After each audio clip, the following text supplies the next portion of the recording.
ముందుగా ప్రేక్షకులందరికీ హనుమత్ జయంతి పర్వదిన శుభాకాంక్షలు. ఈరోజు హనుమత్ జయంతి, ఆంజనేయ స్వామి వారి జన్మదినం. ఈ సందర్భంగా ఆంజనేయ స్వామికి సంబంధించిన ఎలాంటి పరిహారాలు పాటిస్తే ఆంజనేయ స్వామి అనుగ్రహం ద్వారా ఆర్థిక, ఆరోగ్య, కుటుంబ సమస్యలను తొలగింపజేసుకోవచ్చు, మనోధైర్యాన్ని పెంపొందింపజేసుకోవచ్చు, శత్రుబాధలు, దృష్టి దోషాలు వీటన్నిటి నుంచి సులభంగా బయటపడవచ్చు. నేటి పరిహారాలు, పరిష్కారాలు అనే శీర్షికను పరిశీలిద్దాం. హనుమత్ జయంతి సందర్భంగా త్రికాలములలో ఆంజనేయ స్వామిని ప్రత్యేకంగా పూజించడం ద్వారా ఆంజనేయ స్వామి సంపూర్ణమైన అనుగ్రహం కలుగుతుంది. ఈరోజు ఉదయం పూట ఆంజనేయ స్వామిని పూజించే వాళ్ళు తమలపాకులతో ఆంజనేయ స్వామిని పూజించి వడపప్పు, పానకం ఆంజనేయ స్వామికి నైవేద్యంగా సమర్పించండి. మధ్యాహ్న సమయంలో ఆంజనేయ స్వామిని పూజించే వాళ్ళు గంధంతో ఆంజనేయ స్వామిని పూజించి అప్పాలు నైవేద్యంగా సమర్పించండి. సాయంకాలం పూట ఆంజనేయ స్వామిని పూజించే వాళ్ళు సింధూరంతో ఆంజనేయ స్వామిని పూజించి అరటి పండ్లు నైవేద్యంగా సమర్పించండి. ఇలా హనుమత్ జయంతి సందర్భంగా ఉదయము, మధ్యాహ్నము, సాయంత్రము త్రికాలములలో ఆంజనేయ స్వామిని ఇలా ప్రత్యేకంగా పూజిస్తే మీకున్న అన్ని సమస్యలు తొలగింపజేసుకొని ఆంజనేయ స్వామి సంపూర్ణ అనుగ్రహానికి సులభంగా పాత్రలు కావచ్చు. అలాగే మానసిక అశాంతి ఎక్కువగా ఉన్నవాళ్ళు మానసిక అశాంతిని తొలగింపజేసుకోవటానికి తెలుపు రంగులో ఉన్నటువంటి ఆంజనేయ స్వామి విగ్రహాన్ని ఏర్పాటు చేసుకొని దానికి పూజ చేస్తే ఉత్తమ ఫలితాలు కలుగుతాయి. అదేవిధంగా జాతకంలో కుజదోషం ఉండటం వల్ల వివాహం ఆలస్యం అవుతున్న వాళ్ళు, కుటుంబ కలహాలు ఎక్కువగా ఉన్నవాళ్ళు సింధూర వర్ణంలో ఉన్నటువంటి ఆంజనేయ స్వామి వారిని గృహంలో ఏర్పాటు చేసుకొని ఆ ఆంజనేయ స్వామికి పూజ చేసినట్లయితే కుజదోష తీవ్రతను తగ్గింపజేసుకొని వివాహపరంగా, దాంపత్యపరంగా మంచి శుభ ఫలితాలు సిద్ధింపజేసుకోవచ్చు. అలాగే జాతకంలో శుక్రుడి బలం తక్కువ ఉన్నట్లయితే ఆర్థికంగా ఇబ్బందులు ఉంటాయి. శుక్ర బలం తక్కువ ఉన్నప్పుడు దానివల్ల ఖర్చులు ఎక్కువగా ఉంటాయి. జీవితంలో అత్యుత్తమ స్థాయికి ఎదగటానికి శుక్ర బలం చాలా అవసరం.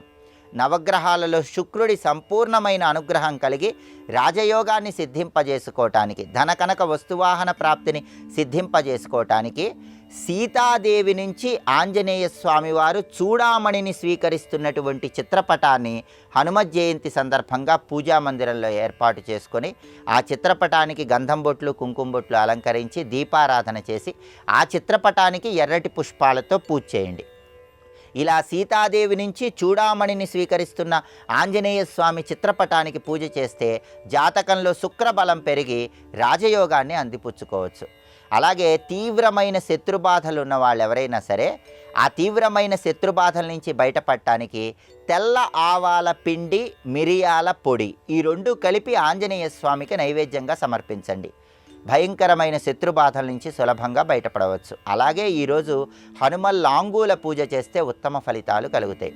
ఆంజనేయ స్వామి వారి చిత్రపటము లేదా విగ్రహంలో తోక చివరి నుంచి మొదలు వరకు గంగ సింధూరంలో నువ్వుల నూనె కలిపి ఆ గంగ సింధూరం బొట్లు అలంకరించాలి. దీన్నే ఉద్వర్తనం అనే పేరుతో పిలుస్తారు. హనుమల్ లాంగూల పూజ అనే పేరుతో కూడా పిలుస్తారు. ఈ ఉద్వర్తనాన్ని నిర్వహించడం ద్వారా ఆంజనేయ స్వామి సంపూర్ణమైన అనుగ్రహం కలిగి సకల శుభాలను సిద్ధింపజేసుకోవచ్చు. అలాగే ఈరోజు గృహంలో పంచముఖ ఆంజనేయ స్వామి చిత్రపటాన్ని పూజా మందిరంలో కానీ, మీ ఇంటి సింహద్వారం పైభాగంలో బయట వైపు కానీ ఏర్పాటు చేసుకోవటం, అలాగే అభయాంజనేయ స్వామి చిత్రపటాన్ని మీ గృహంలో గోడకి ఏర్పాటు చేసుకోవటం ద్వారా విశేషమైన శుభ ఫలితాలు కలుగుతాయి. మీ గృహంలో దక్షిణ దిక్కులో లేదా పడమర దిక్కులో అభయాంజనేయ స్వామి చిత్రపటాన్ని ఈరోజు ఏర్పాటు చేసుకుంటే విశేషమైన శుభ ఫలితాలను సిద్ధింపజేసుకోవచ్చు. అలాగే దగ్గరలో ఉన్న ఆంజనేయ స్వామి ఆలయానికి వెళ్ళి దర్శనం చేసుకోవటం, ఆంజనేయ స్వామి ఆలయంలో దీపాన్ని వెలిగించటం, ఆంజనేయ స్వామికి తమలపాకులతో అర్చన చేయించుకోవటం, సింధూర పూజ చేయించుకోవటం, పంచముఖ ఆంజనేయ స్వామి ఆలయంలో 41 ప్రదక్షిణలు చేయటం ద్వారా సమస్త గ్రహదోషాలను తొలగింపజేసుకొని ఆంజనేయ స్వామి సంపూర్ణమైన అనుగ్రహానికి సులభంగా పాత్రలు కావచ్చు. శత్రుబాధలు ఎక్కువగా ఉన్నవాళ్ళు ఈరోజు ఓం హరిమర్కట మర్కటాయ నమః అనే మంత్రాన్ని వీలైనన్ని సార్లు స్మరించుకోండి. శత్రుబాధల నుంచి బయటపడి శత్రువులను సైతం మిత్రులుగా మార్చుకోవచ్చు. ఎలాంటి కష్టం ఉన్నా సరే ఆ కష్టం నుంచి బయటపడటానికి శ్రీ రామదూతాయ హనుమతే నమః అనే మంత్రాన్ని ఈరోజు వీలైనన్ని సార్లు స్మరించుకోండి. ఇలా హనుమత్ జయంతి సందర్భంగా ఆంజనేయ స్వామికి సంబంధించిన ప్రత్యేకమైన పరిహారాలు పాటించండి. ఆంజనేయ స్వామి సంపూర్ణమైన అనుగ్రహానికి ప్రతి ఒక్కరూ సులభంగా పాత్రలు కండి.